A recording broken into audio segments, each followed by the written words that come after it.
In just 43 seconds, $12.7 billion disappeared from EU accounting records. Olaf Scholz didn't wait for diplomatic protocols. He walked directly to Ursula von der Leyen's office in the Berlaymont building and demanded answers. The cameras weren't rolling. The press wasn't invited. But the microphones were still active from the previous press conference. What Scholz said next would shatter the carefully constructed facade of European unity. The German Chancellor had been tracking financial irregularities for weeks. His finance ministry had discovered discrepancies in the European Recovery Fund that defied explanation. Money allocated for German infrastructure projects had been rerouted through a complex web of subsidiaries, shell companies, and emergency funds that existed only on paper. When Scholz's team tried to trace the funds, they hit a digital wall. The money had vanished into what investigators were calling the Luxembourg labyrinth. The investigation had consumed Scholz's inner circle for 6 weeks. His most trusted financial advisors worked in shifts, following digital breadcrumbs through European banking networks. They discovered that the theft wasn't random. It followed a precise pattern. The perpetrators had studied European budget cycles, identifying exact moments when oversight gaps created opportunities. They had infiltrated the system so thoroughly that they were stealing money faster than European institutions could track it. Scholz realized he wasn't just investigating financial crime, he was uncovering a systematic assault on European sovereignty itself. The confrontation began at exactly 2:47 p.m. Brussels time. Scholz entered von der Leyen's private office without his usual diplomatic entourage. No translators, no note-takers, no cameras. Just two of the most powerful people in Europe facing each other across a mahogany desk that had witnessed decades of political negotiations. Von der Leyen was reviewing budget documents when the German Chancellor placed a thick manila folder in front of her.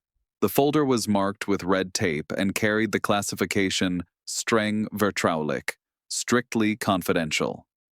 "Ursula," Scholz said, his voice carrying the weight of institutional authority, "we need to discuss transaction reference EUX 7743 Deluxe." Von der Leyen's eyes moved to the folder, then back to Scholz's face. She had dealt with German precision for decades, but this felt different. This felt like an interrogation. The documents inside the folder told a story that would have been impossible to believe just months earlier. The European Recovery Fund, designed to rebuild European economies after the pandemic, had been systematically drained through emergency authorization codes. Someone with high-level access had been approving fund transfers using Article 122 emergency provisions. The transfers were always just under the threshold that would trigger automatic parliamentary review. Always just below the radar. Scholz had brought forensic banking evidence showing the money moving through 17 accounts across 6 jurisdictions in hours. Each transfer coincided with weekend banking closures, exploiting the gap between Friday close in Frankfurt and Monday open in Dublin, a 72-hour window where funds could disappear into regulatory limbo. The sophistication was breathtaking. The perpetrators understood European banking regulations and institutional oversight cycles perfectly. They had created a financial crime that existed in the spaces between European bureaucracy. "Where did this money go?" Scholz asked, his finger pointing to a specific line item in the accounting records. The amount was staggering. $12.7 billion had been transferred to something called the Emergency Resilience Initiative. Von der Leyen had never heard of this initiative. According to her own records, no such program existed within the Commission's authorized spending framework. The silence in the room lasted exactly 47 seconds. During those 47 seconds, von der Leyen's mind raced through possibilities. A cyber attack on EU financial systems, unauthorized access by a rogue administrator, a sophisticated money laundering operation. But as she looked at the authorization codes, a terrifying reality became clear. These weren't external attacks. These were internal approvals, signed with valid commission credentials. The authorization signatures were particularly damning. Each transfer had been approved using legitimate Commission access codes, but the timing patterns suggested automated approval systems had been compromised. Someone had programmed the financial infrastructure to approve transfers during specific windows when human oversight was minimal. The theft had been executed using the European Union's own security protocols against itself. Von der Leyen recognized some of the digital signatures. They belonged to senior Commission officials who should never have had access to recovery fund disbursements. Either these officials were complicit or their security credentials had been stolen and weaponized by sophisticated actors who understood the deepest levels of European institutional architecture. "I need to see the full audit trail," von der Leyen finally responded, her voice steady despite the growing panic in her chest. Scholz was prepared for this request. He opened a second folder, this one containing bank routing information, transaction timestamps, and digital signatures. The evidence painted a picture of systematic financial manipulation that went to the very heart of European institutions. The money had been moved in carefully orchestrated waves. Small amounts initially, then larger transfers as the system proved vulnerable. The funds were routed through banks in Luxembourg, then redirected to investment vehicles in Ireland, before finally disappearing into a network of private accounts in jurisdictions beyond European oversight. Each transfer was technically legal, authorized by emergency provisions designed to help member states respond to crises. But there was no crisis. There was only theft.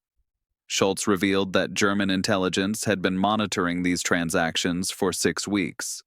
They had intercepted communications between unknown parties discussing European fund optimization and regulatory arbitrage opportunities. The intercepted messages referenced specific EU budget lines and mentioned timing windows when oversight would be minimal. The most damaging piece of evidence was a recorded phone conversation dated 3 weeks earlier. In this conversation, an unidentified voice discussed manipulating European Recovery Fund disbursements to create liquidity opportunities for private investors. The voice mentioned specific Commission officials and referenced internal budget meetings that were supposed to be confidential. Von der Leyen realized she was facing more than a financial scandal. This was a coordinated attack on the European project itself. Someone with intimate knowledge of EU financial systems had been systematically looting the recovery fund while European citizens struggled with economic hardship. The irony was devastating. Money meant to rebuild Europe was being stolen by people with access to the highest levels of European government. The scale of institutional betrayal was staggering. This wasn't just about missing money, it was about the fundamental trustworthiness of European governance. If the Commission couldn't protect taxpayer funds from internal theft, how could it claim authority over 450 million citizens? This scandal would fuel Eurosceptic movements from Warsaw to Rome, providing ammunition for populist parties arguing that European institutions were fundamentally corrupt. "Who else knows about this?" von der Leyen asked, her strategic mind already calculating the political damage. Scholz's answer was chilling. "Everyone who needs to know." The German Chancellor revealed that he had shared preliminary findings with select members of the European Council. French President Emmanuel Macron was already demanding emergency sessions. Italian Prime Minister Giorgia Meloni was threatening to withhold further EU budget contributions. The scandal was spreading through European capitals like a digital virus. Treasury officials in Madrid were reviewing their own recovery fund allocations. Dutch Parliament members were demanding immediate audits of all EU financial transfers. The carefully constructed trust that held European institutions together was dissolving in real time. Scholz presented von der Leyen with an ultimatum disguised as cooperation. Germany would lead a comprehensive investigation into EU financial irregularities. This investigation would have full access to Commission records, banking communications, and internal audit reports. In return, von der Leyen would have the opportunity to demonstrate institutional transparency and rebuild credibility with member states. The alternative was unthinkable. a unilateral German withdrawal from European financial cooperation. If Germany stopped contributing to EU budgets, the entire continental project would collapse within months. Other member states would follow Germany's lead, creating a cascade of institutional failure that would make Brexit look like a minor adjustment. As Scholz gathered his documents, he delivered the final blow. Ursula, this isn't about money anymore. This is about whether European institutions can be trusted with taxpayer resources. The German Chancellor had transformed a financial irregularity into an existential crisis for the European Union. Von der Leyen was left alone in her office, surrounded by evidence of systematic theft and facing the collapse of everything she had worked to build. The money was gone, potentially forever. But the real damage was to the idea of European unity itself. How could citizens trust institutions that couldn't protect their own treasuries? Within hours, emergency meetings were convened in Brussels, Berlin, and Paris. The European media was already speculating about crisis sessions and institutional reviews. Financial markets were reacting to rumors of EU budget irregularities. The euro was weakening against the dollar as investors questioned European financial stability.